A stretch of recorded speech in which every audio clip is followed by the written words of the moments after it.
I'm Bonnie Cohen. I'm the producer and co-director of Inside Guantanamo.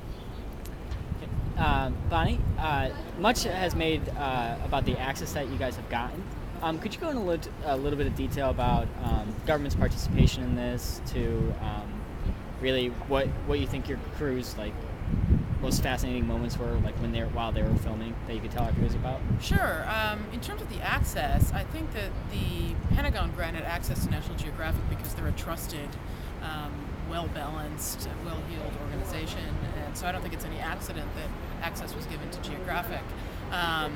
Once we were there, the military actually gave us quite a bit of access, and that translated into time spent on the cell blocks, both in the maximum security facilities and in the medium security facilities. In some cases, we would spend hours on a particular cell block and, let a guard's shift play out over time. And that was really the first time that's happened at Guantanamo. Okay. Your first moments touching down, the first day that you land, were there any preconceived notions that you had, and were any of them fulfilled or kind of dismissed, that shouldn't even thought of in the first place? Or? Well, it's a good question. I think that as Americans, we have particular images in our minds of what Guantanamo looks like, what's gone on at Guantanamo, what the place represents. And everybody's seen the goggled guys in the orange uniforms. So even though you're not necessarily going to see that, that's in your mind's eye. And when we landed, we found a very different Guantanamo in 2008 than what was there in the early days of 2002.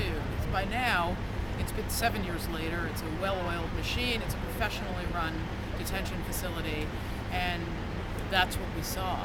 So, it's also kind of incongruous because you're landing in the Caribbean on this beautiful island, on this airstrip, and, you drive through town and you pass a McDonald's and a Subway and a Taco Bell, and then you go up over the ridge and you come down into the area on the other side of the island where the detention facilities are, and it's just a very strange feeling.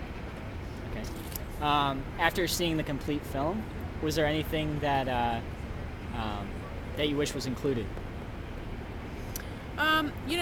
We were pretty happy with how the film came out. I think it's a very balanced portrayal of all the different sides of the issue, all the different sides of the story.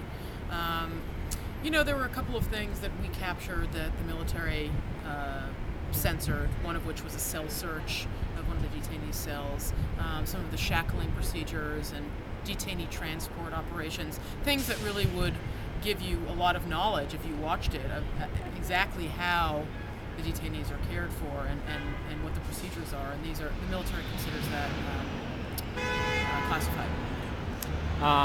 Now, I've asked John Halpern this earlier, but when somebody says the word Guantanamo to you, what's the first word that comes to mind? Cuba. Okay, that's it.